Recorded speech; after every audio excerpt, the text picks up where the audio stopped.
Hello and welcome to Margdarshan IAS. जय हिंद। Finally UPSC CSC mains 2025 start हो चुका है और ये रहा मेरे हाथ में एसए का पेपर। ऑनेस्टली बताइए कि when you saw SA paper तो सेक्शन ए और सेक्शन बी को देखकर आपका फर्स्ट इंप्रेशन क्या था? And I am sure that if you are watching this video you are preparing for 2026 और 2027, so what was your first reaction कि मेरे टाइम पर कैसा आ सकता है, या फिर इन क्वेश्चंस को मैं कैसे डील करूंगी? अगर मेरे टाइम पे ऐसा आएगा तो मेरा अप्रोच क्या रहेगा? आखिर इनको कहाँ से डिकोड करें? जीएस 1, 2, 3, 4 की तो किताबें हैं, लेक्चर्स अवेलेबल हैं, लेकिन ऐसे का तो है ही नहीं, है ना। 250 मार्क्स का पेपर आता है, लेकिन कैसे करें? ऑन एवरेज ये स्कोर बूस्टर पेपर भी होता है, लगभग 110 मिनिमम एवरेज स्कोर तो रहता ही रहता है कैंडिडेट का, लेकिन कैसे स्कोर करें? Don't worry, in this video we are going to talk about all these problems, all these issues. So first of all, मेरा जो पहला रिएक्शन था कि this is not like very very easy paper, moderate था। इसमें से कुछ questions जो हैं वो इजीली आप पिक कर सकते हैं और आराम से ऐसे लिख सकते हैं। जब मैं बोल रहा हूँ आराम से, विच मीन्स कि आपकी ऐसे राइटिंग होनी चाहिए, लगभग 15, 20, 25 ऐसे आपने लिखे होने चाहिए, प्लस PYQs के ऊपर भी ऐसे लिखे होने चाहिए, और आपको फ्रेमवर्क बॉडी पता होगी, ठीक है। तब मैं कह रहा हूँ इजी ऐसे, बिकॉज कोई भी 120 और 110 मार्क्स ऐसे नहीं मिल जाएंगे उनको। Alright, so when you will let us discuss each and every question, and then मेरा कौन सा फेवरेट था, मैं किस पर लिखता, इनफैक्ट मैंने लिखा भी हुआ है, मैं आपको दिखाऊंगा। सो वीडियो के एंड तक आप बने रहिएगा। I'll going to share you कि मैंने मेरा कौन सा टॉपिक था, मैंने कौन सा लिखा हुआ है, ठीक है। So let us get started. देखो, ये जितने भी एस्से हैं, ठीक है, हमने एक पोल कराया था अपने टेलीग्राम पे, तो आप टेलीग्राम चैनल पे जाना, हमारे नीचे डिस्क्रिप्शन में लिंक है। तो सबसे ज़्यादा एस्से लिखे गए हैं ये, एक तो ये वाला। आप भी कमेंट करके बताना कि आपका फेवरेट क्वेश्चन कौन था। Best lesson are learn through bitter experiences, okay. दूसरा हमारा था ये, it is best to see life as a journey not as a destination, और फिर ये contentment is natural wealth, luxury is artificial poverty, और फिर उसके बाद ये वाला आया, ये वॉर वाला था, ठीक है। तो ये प्रायोरिटी है। सो सेक्शन ए दोस्तों, ये अगर आपको नहीं पता है मैं आपको बता देता हूं।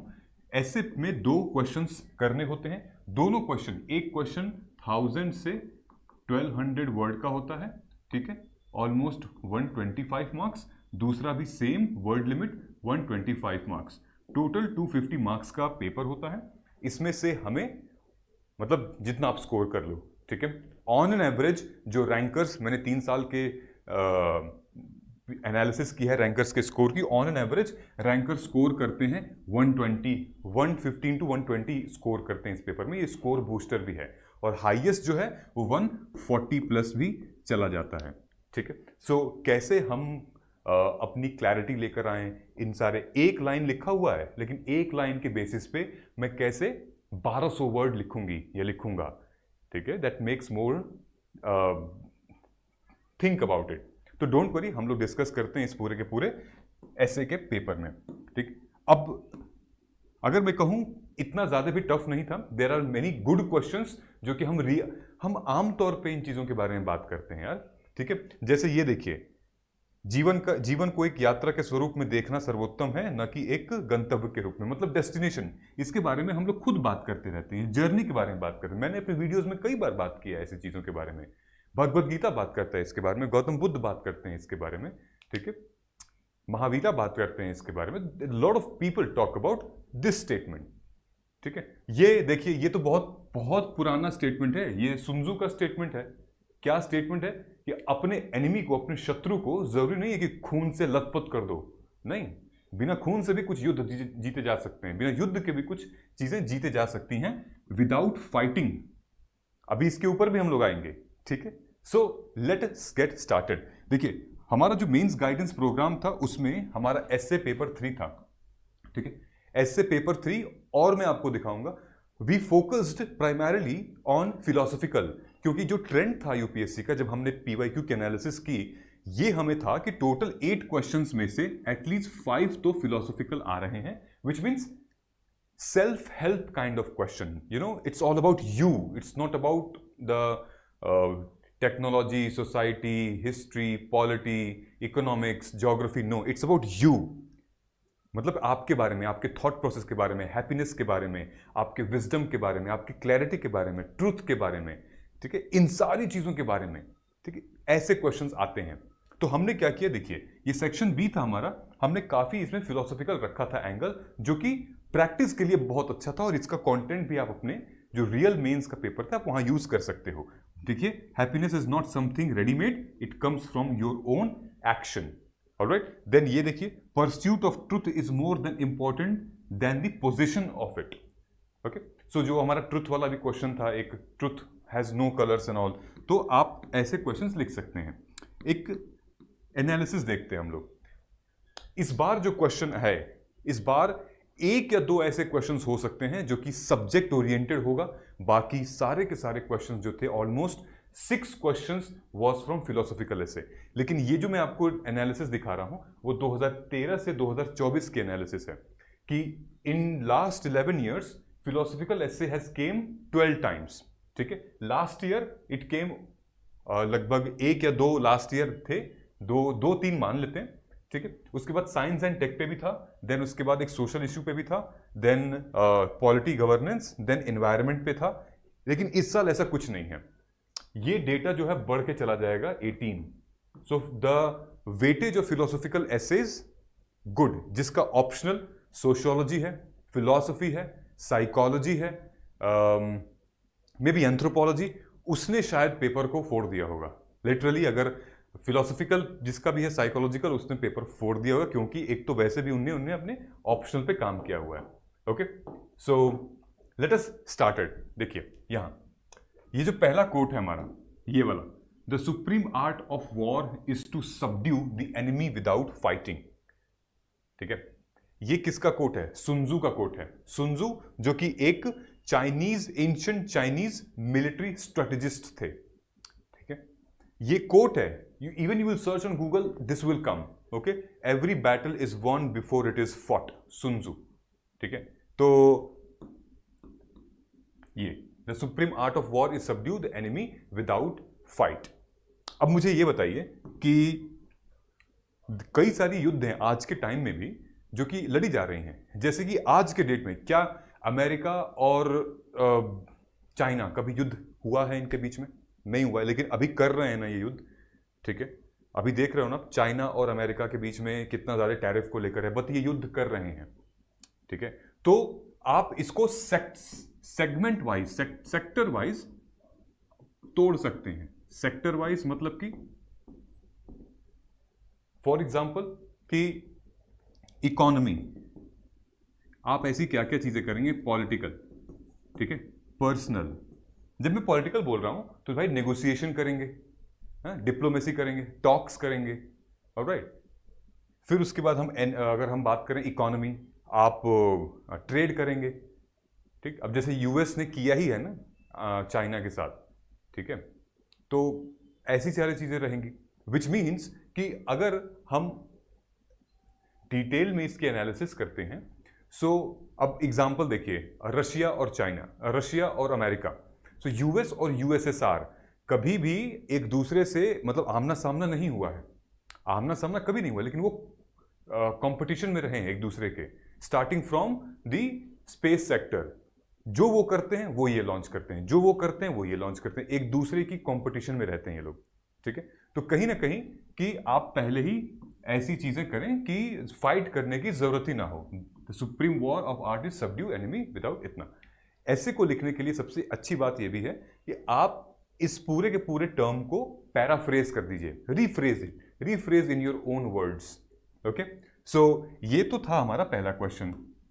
ठीक है, दूसरा ये है राल्फ वॉल्डो एमर्सन। ये एक अमेरिकन एसेइस्ट है, एसे काफी लिखा हुआ इन्होंने, एक फिलोसोफर है, पोएट है। एमर्सन ने काफी कुछ लिखा है थॉट प्रोसेस पर, इमेजिनेशन पर, और कैसे आइडिया रियलिटी में बदलता है।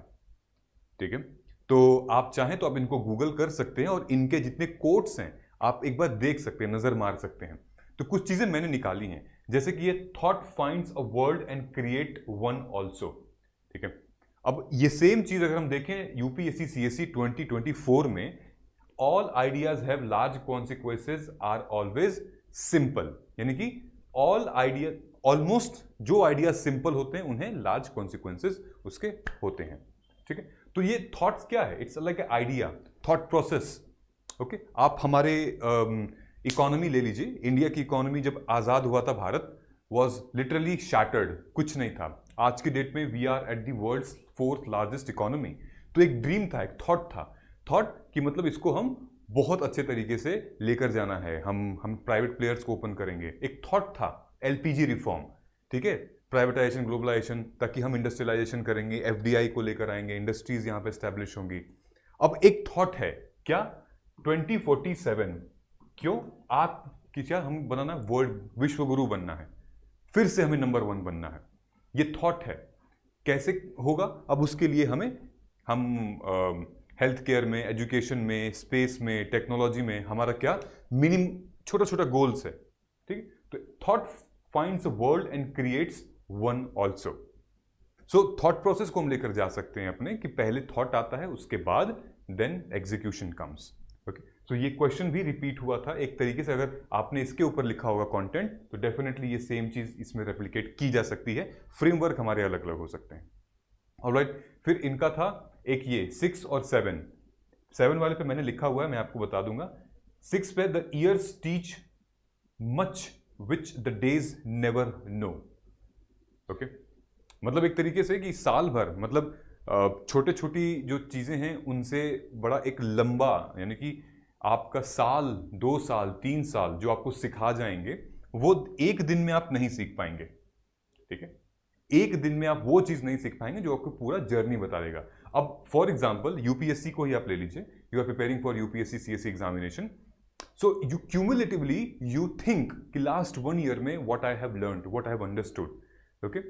सो एक दिन में आप क्या करोगे, एक दिन में तो आप कभी पजल्ड रहोगे, कंफ्यूज रहोगे, समझ में नहीं आएगा क्या है क्या नहीं है, ऑल, ऑलराइट। बट हम पूरे साल में क्यूमुलेटिव हम ग्रो करते हैं, हमारा थॉट ग्रो करता है, हमारी पर्सनालिटी ग्रो करती है, हमारे नॉलेज ग्रो करता है, ठीक।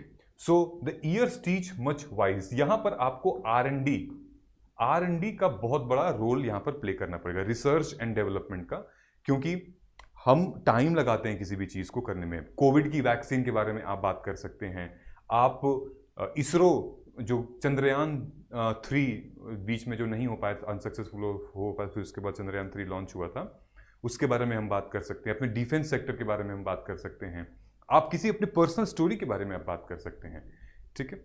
आप इनफैक्ट आप डॉक्टर बी.आर. अम्बेडकर के बारे में यहाँ बात कर सकते हैं, ठीक है। सो गुड थिंग, इसके ऊपर तो मैंने आंसर लिखा हुआ है, ये मैं यहाँ पर डिस्कस करूंगा आप लोगों के साथ, ठीक है। ये देखिए, ये लिखा है, it is the best to see life as a journey not as a destination, ठीक है। हम ऐसे का सबसे बढ़िया बात यह है कि आप पैराफ्रेज कर सकते हो, उसको रीफ्रेज कर सकते हो, कि और दूसरे शब्द में, शब्दावली में हम कैसे लिख सकते हैं, how to write the same sentence into a different form and the meaning should not be changed, ठीक है। सो मैंने क्या लिखा है ये देखिएगा, पता नहीं शायद आपको दिख रहा है कि नहीं दिख रहा है, राइटिंग इज सेम गुड और not, but what I am saying, the best to see life as a journey not as a destination, which means what, daily growth, daily you have to experience the daily growth, ठीक है। ये सब मेरे thought process में आते गया, मैं लिखता गया पेन पे और फिर फोटो खींच के मैंने यहां डाल दिया। Daily growth is important. You take as an example UPSC का, it's a journey, destination, result के बारे में हम क्यों सोचें। मैं कई बार यूपीएससी एस्पिरेंट्स को बताता हूं, don't think about what the result is, what will be the outcome, because that is not under your control. What is under your control is the journey, is today, experience it, don't waste time, okay. ये मैं कई बार बताता हूं बच्चों को और बहुत puzzled हो जाते हैं। So believe in the journey, which means daily growth is important, believe in the daily experiences, the journey में जो एक्सपीरियंसेस शेयर कर रहे हो आप, जो लेसन्स आपको मिल रहे हैं आपके अपने मिस्टेक से, ऑब्जर्वेशन कर रहे हो, ऑब्जर्वेशन इज वेरी इंपॉर्टेंट, कि आप ऑब्जर्व कर रहे हो, देन एनालाइज कर रहे हो, rather than just thinking about the result, ठीक है, just thinking about the result. So the journey will teach you to handle failure, the journey will teach you to build purpose of life. If you will keep thinking about the result, then फिर anxiety होगी, because it's not under your control. और जो आपके control में नहीं है, आप कैसे उसको भाई मैनेज कर सकते हो? नहीं ना.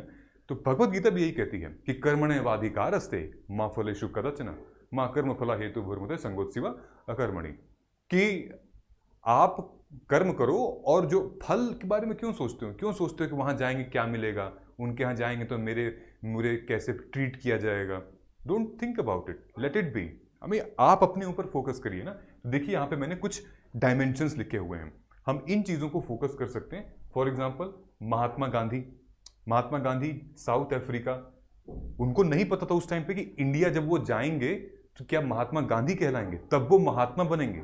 उससे पहले तो मोहनदास करमचंद गांधी थे. वो अपनी जर्नी एंजॉय कर रहे थे. वो जो उनको सब लग रहा था वो कर रहे थे. वहां पे, कहां पे? साउथ अफ्रीका में. अपार्थेड से वो भी फाइट कर रहे थे. ठीक है. So against the apartheid.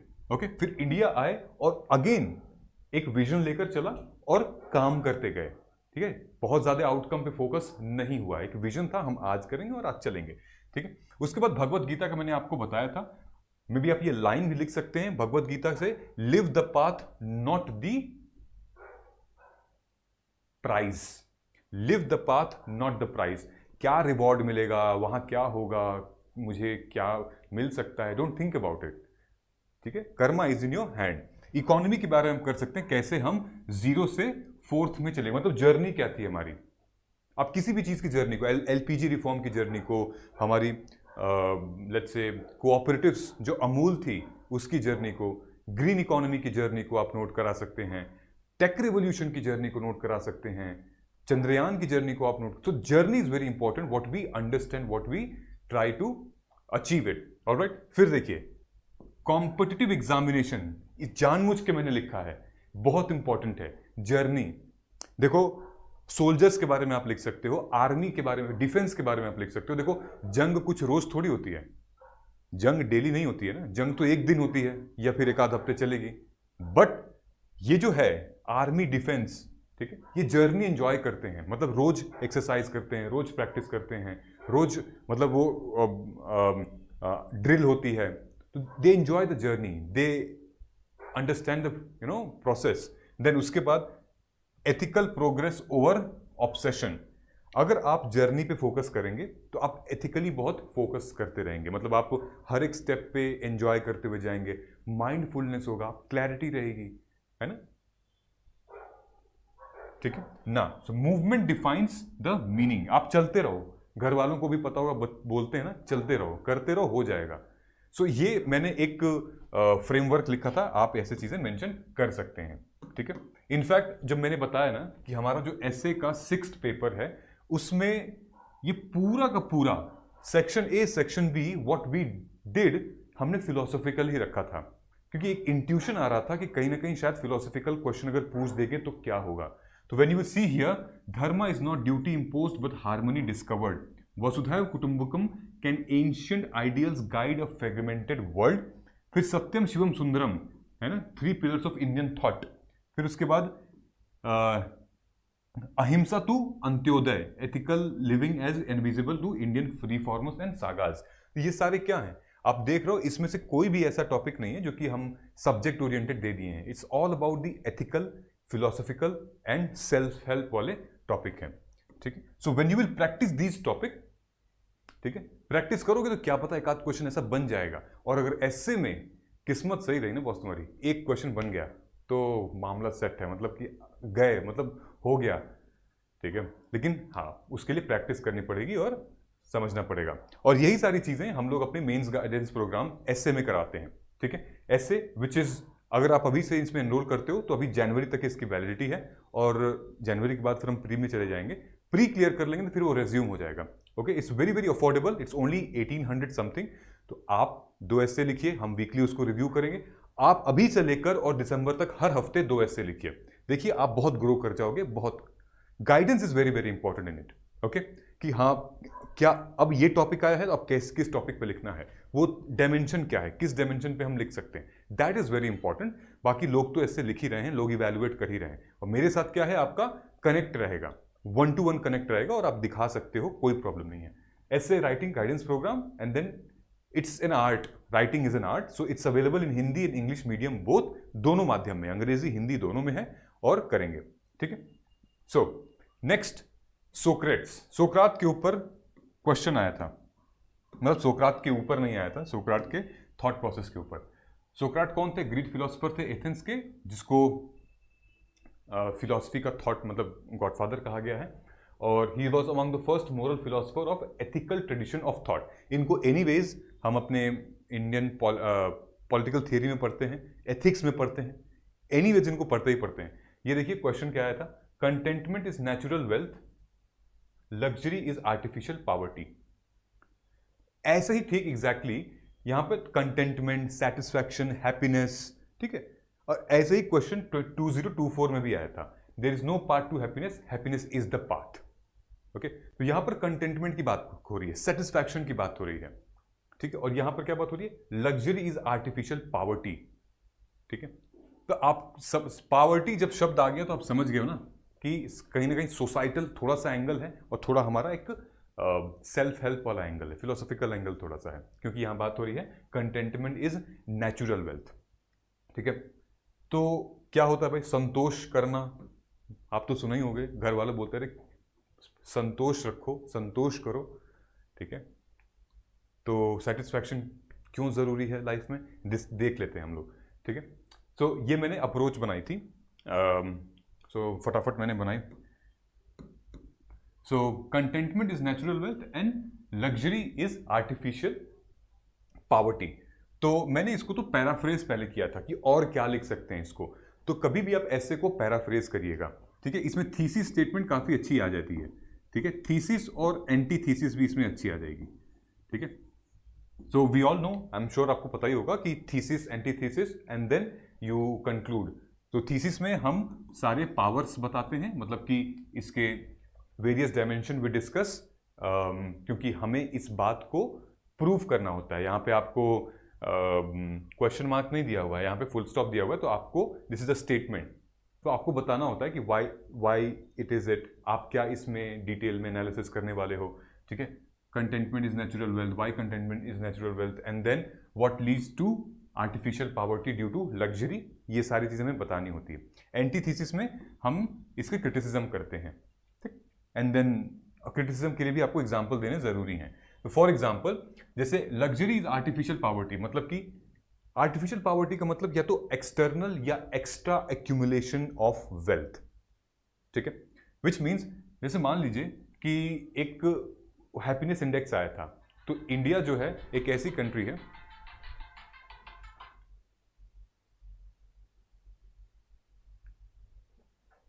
India एक ऐसी कंट्री है जो कि भाई हम 4th इकोनॉमी बनने जा रहे हैं, मतलब बन चुके हैं world's largest 4th economy. Now हम वर्ल्ड हैप्पीनेस इंडेक्स पे 126 पे रैंक करते हैं.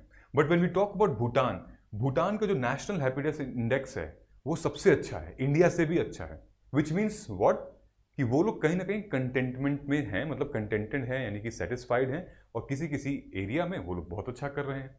सो आप ऐसे एग्जाम्पल आपको देने होंगे. हिस्टोरिकल और एंशियंट लेसन से आपको क्या पता चल सकता है? स्टोइसिज्म. स्टोइसिज्म, स्टोइक होना, एक तरीके से कि आपको जो करना है आप करोगे. You have to be like, अब अच्छी बातों का भी बहुत इंपैक्ट नहीं पड़ेगा, बुरी बातों का आपके ऊपर नहीं इंपैक्ट पड़ेगा. आप बहुत ही सेल्फ सेटिस्फाइड होगे ताकि आप रिएक्ट नहीं कर रहे हो. ओके. सो स्टोइसिज्म है. ठीक है. चाहे इंडियन ट्रेडिशन में they talked about the minimalism. They talked about कि कितना मिनिमलिस्टिक हो सकते हैं, कितना हम कम मटेरियलिस्टिक हो सकते हैं. The more you will be minimalistic, less you will be materialistic. The less you will be materialistic, फिर आपको मतलब अच्छा कंटेंटमेंट, सेटिस्फैक्शन रहेगा. ठीक है. फिर वी टॉक अबाउट कि contentment over consumption, which means कि कंटेंटमेंट को आप सेटिस्फैक्शन से ले लीजिए कि सेटिस्फैक्शन ओवर कंजम्पशन. अगर आप कंज्यूम बहुत ज्यादा कर रहे हैं, which means that you are still not satisfied. It's like accumulating everything, ये भी ले लो, वो भी ले लो. आप हेल्थ के बारे में क्या इसमें पॉइंट ऐड कर सकते हैं. ठीक है. तो कंज्यूम अगर आप ज्यादा करेंगे, तो फॉर एग्जांपल जितनी भी कैपिटलिस्ट इकोनॉमी है, ठीक है, इसकी एंटीथीजम आप दे सकते हैं कैपिटलिस्ट इकोनॉमी से. ओके. तो थीसिस तो हम लोग बता ही रहे हैं अभी. एंटी थीसिस जो है वो कैपिटलिस्ट इकोनॉमी से आ सकती है कि भाई अगर ऐसा ही होगा तो कैपिटलिस्ट इकोनॉमी कैसे ग्रो करेगी? सब लोग सेटिस्फाई ही होने लगेंगे तो कंज्यूमरिज्म कौन फॉलो करेगा? ठीक है, तो इंडियन सोसाइटी में एक टर्म आता है कंज्यूमरिस्ट कल्चर, तो you can apply those things in antitheism यहाँ पे।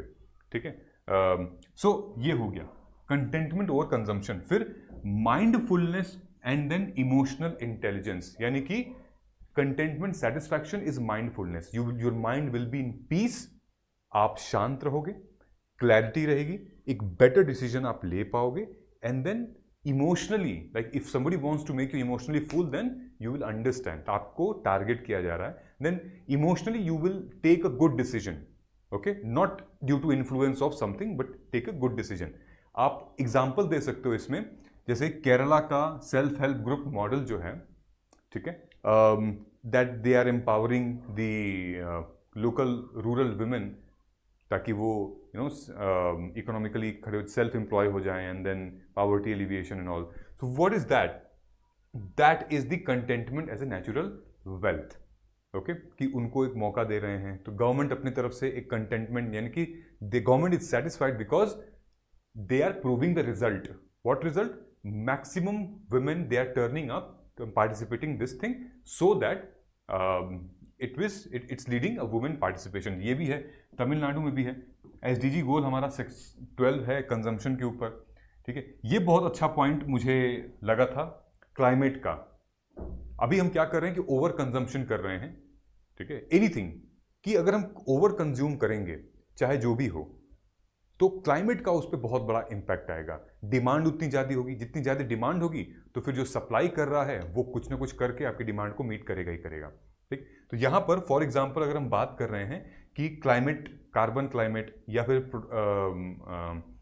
कार्बन को कम करना है, पोल्यूटेंट्स को कम करना है, तो हमें कंज्यूम कम करना पड़ेगा। ठीक है, लोगों को अब नए नए शौक हो रहे हैं, तो बड़े बड़े मॉल्स, बड़े बड़े park, IT park and all, ये सब खुले जा रहे हैं, डिस्ट्रॉय किया जा रहा है। व्हाट? क्योंकि हम लोग सेटिस्फाइड नहीं हो रहे हैं जो हमारे पास ऑलरेडी है। हम लोग यूज़ कर रहे हैं इंडस्ट्रीज़ में ऐसे ऐसे केमिकल्स कि वो पोल्यूटेंट बन जा रहे हैं, क्योंकि डिमांड इतनी ज़्यादा आ रही है कि हम वहाँ पर यूज़ करते हुए जा रहे हैं। ठीक है, I hope you getting the clarity कि आप क्लाइमेट के पर्सपेक्टिव में इसको लोगे तो समझ में आ जाएगा। दूसरी चीज आप एग्जांपल दे सकते हो कंटेंट इज नेचुरल वेल्थ में, आप एग्जांपल दे सकते हो किंगफिशर का, विजय माल्या का, आप एग्जांपल दे सकते हो बायजूस का, कि उनको नहीं, दे वर ग्रीडी और खूब भूखे थे, प्यासे थे for wealth and all, and ultimately what happened, the downfall came, right? So यहां पर आप देखो, नेचुरल वेल्थ, कंटेंटमेंट नहीं था, सेटिस्फैक्शन नहीं थी, and it was leading to artificial poverty, and suddenly they down, thousands and thousands of crore gone.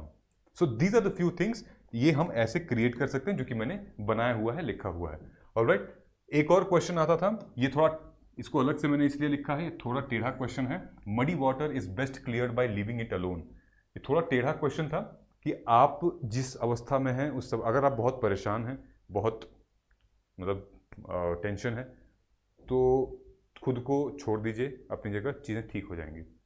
ठीक है, कि मडी वाटर यानी कि क्या लिखा है, मैले पानी को अकेले छोड़ने से ही उसे सबसे अच्छा साफ किया जा सकता है, क्योंकि उसमें से फिर अलग अलग हो जाएंगी, जो साफ चीज़ है थोड़ा सा निकल के रीस के वो क्लियर हो जाएगा, बाकी मिट्टी साइड में हो जाएगी, विच मीन्स कि अगर वो हलचल मस्ती रहेगी तो कभी भी वो ठीक नहीं होगा।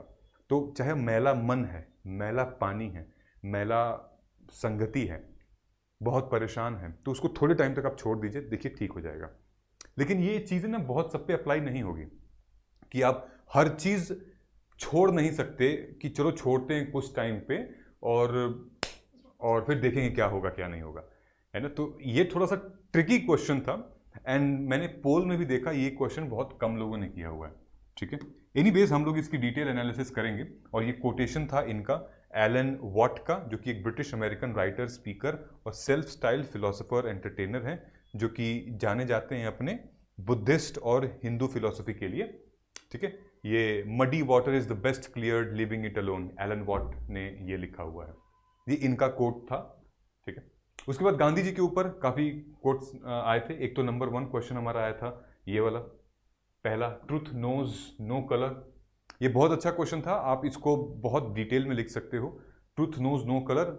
फिर फिर उसके बाद best lesson are learn through bitter experiences, ये भी अच्छा टॉपिक था। Best lessons are learn through bitter experiences. और 2019 में क्वेश्चन पूछा था wisdom finds truth. Okay, so truth satyagraha Gandhi ji का। आप ले कलर की बात आ गई तो आप you can talk about America, you can talk about Africa, you can talk about apartheid. आप यहाँ पे कलर को आप यहाँ पे सेगमेंट में डिवाइड कर सकते हो। एक तो कलर, जैसे जो black and whites in America, you can write those examples. Okay, then British के टाइम पे वो जो गोरे गोरे हम कहते हैं ना, गोरे आ गए, गोरों को भगाओ यहाँ से, तो गोरे हमेशा सही नहीं होते, ये आप एंगल भी मेंशन कर सकते हो। फिर कुछ ऐसी चीज़ें आप, जैसे डॉक्टर बी आर अम्बेडकर के टाइम पे जैसे ट्राइबल्स थे, विमेन थी, दलित थी, ठीक है, सच तो वो भी बोलते थे, ठीक है, सच तो वो भी बोलते थे, अधिकार तो उनको भी चाहिए था, लेकिन उनको नहीं मिल रहा था। इसका मतलब ये नहीं था कि वो सही नहीं बोल रहे हैं। तो कहने का मतलब ये है कि जो सच्चाई है, जो ट्रुथ है, वो कलरलेस होती है, ठीक है, कलरलेस होती है। और हमारा जो जस्टिस सिस्टम है वो भी फेयरनेस होना चाहिए, यानी कि जब ट्रुथ खुद, सच्चाई अपने आप में ही, उसमें कोई रंग नहीं है, तो फिर हम किस बेसिस पर लोगों को रंग के भेद पर, नस्ल के भेद पर, जाति के भेद पर उन पर न्याय देते हैं, जब खुद सच्चाई का कोई रंग नहीं है, ठीक है। तो ऐसी थॉट्स जो हैं वो बहुत क्लैरिटी, पावर, मतलब पावरफुल थॉट्स होती हैं। अब इससे ये समझ में आता है कि सिर्फ और सिर्फ हम यूपीएससी की जो टेक्स्ट बुक हैं उससे तो नहीं समझ में आएगा। At least you need to read some extra material, some किसी की ऑटोबायोग्राफी, फिलोसॉफिकल बुक्स पढ़नी पड़ेंगी। कभी आप ट्रैवल कर रहे हो, उसमें एक आध पॉडकास्ट वगैरह वैसे सुन लिया। सो सिर्फ और सिर्फ उससे तो ये नहीं निकलेगा, आपको सुनना पड़ेगा, and we will help you in this. Okay, don't worry about it. So here are few things which the essay program came. Then इसके लिए भी मैंने लिखा हुआ था truth no one tells about, जैसे कि सत्य जो है वो कभी, मतलब कि गलत नहीं हो सकता, इम्पार्शियल नहीं हो सकता, उस पर कोई लेबल नहीं लगा होता है। आप ये सारे मैंने एंगल्स बनाए हुए थे, ठीक है। जैसे आपने पहला है race, caste, religion, class, ideology, आप मेंशन कर सकते हो, no colour. Then black and white, जैसे कि मैंने बताया था, अमेरिकन। देन ब्रिटिश इंडियन के बारे में हम कोट कर सकते हैं, हम अपने कॉलोनियलिज्म के बारे में लिख सकते हैं, ठीक है। एंशिएंट टेक्स्ट में, यानी कि ऋग्वेदा में लिखा हुआ है एकम सत्य विमम बहुधा वदंती, ठीक है, सत्य एक है, अनेक उसके प्रकार हैं, ठीक है। गौतम बुद्ध ने और गांधी जी ने भी बात किया था इसी सत्य के बारे में, ठीक है। देन अंबेडकर जी के बारे में। फिर सबसे इंपॉर्टेंट पॉइंट जो मुझे लगा यहाँ पर, मीडिया एंड पॉलिटिक्स का, ठीक है, whistle blower and all, media and politics. क्योंकि सत्य तो, अगर मीडिया सत्य छुपाने लगेगी तो फिर डेमोक्रेसी का फोर्थ पिलर ही गायब हो जाएगा। तो सत्य जो है वो मीडिया का पूरक है, तो ये रेलेवेंट है। पॉलिटिक्स भी यहाँ पर हम मेंशन कर सकते हैं। So truth is colourless, it teaches fairness in justice and judicial system, ठीक। तो कई सारे एंगल, इसमें तो बड़े सारे एंगल निकल सकते हैं आंसर लिखने के। कोशिश करिएगा, पहले कोशिश करिए कि आप कितना लिख पा रहे हैं, ठीक है, बिकॉज आपका कमरा, आपका पेन और आपका पेपर, तो कोशिश करिए लिखने की कितना आप लिख पा रहे हैं। उसके बाद फिर हम हैं ना, हम लोग कहाँ जा रहे हैं, हम तो यही हैं आपके लिए, ठीक है। फिर देखिए, पहले ही आप सोचेंगे, पहले अपने थॉट प्रोसेस में ले आएंगे कितना कैसे चल रहा है, नहीं लिख पाएंगे, क्यों नहीं लिख पाएंगे, ये वो तो नहीं लिख पाएंगे आप, ठीक है। पहले आप लिखना शुरू करिए, जो भी आपको आ रहा है, जो भी दिमाग में आपको आ रहा है, जैसे भी इंग्लिश में आ रहा है, जैसे भी हिंदी में आ रहा है, आप लिखिए उसको। Okay, so these are the things. और दोस्तों, सबसे इंपॉर्टेंट बात, ये जो पीवाईक्यू के एनालिसिस मॉडल आंसर के साथ और लास्ट 11 ईयर्स के पीवाईक्यू को मर्ज किया है। अब हम लोग क्या कर रहे हैं कि अब आपको 2013 से लेकर 2025 तक, यानी कि पूरे 12 साल का पीवाईक्यू मिलेगा इन जस्ट 349। अपडेट हो जाएगा, लगभग 5 से 6 दिन लगेंगे अपडेट होने में, डिटेल में, ठीक है। तो आपका मॉडल आंसर, आपका पीवाईक्यू और आपकी अप्रोच एसे का पिछले 12 साल का अब अपडेट हो जाएगा, ओके, ताकि आप नेक्स्ट 2026 के लिए, 2027 के लिए अब आप रेडी हो जाएंगे, okay. PYQs are always very very important. और ये है हमारा पूरा combo, GS paper 1, 2, 3, 4 and essay in 1499, इन सब का अपलोड होगा, डिटेल में अपलोड होगा, यानी कि 2013 से लेकर 2025 तक का पीवाईक्यू के एनालिसिस, ठीक है। सो ये पीवाईक्यू अस्त्रा, जिसको हम लोग कहते हैं पीवाईक्यू फर्स्ट बुक्स लेटर, जहां पर आपको थीमेटिक थीमेटिक क्या मिलेगी, एनालिसिस मिलेगी हर एक टॉपिक की सिलेबस से मैप करके। ठीक है, मिलते हैं हम लोग अगले वीडियो में। ये सारी चीज़ें आपको वेबसाइट से और हमारे मोबाइल ऐप से मिल जाएगी। तब तक thank you so much, all the best, जय हिंद, जय भारत।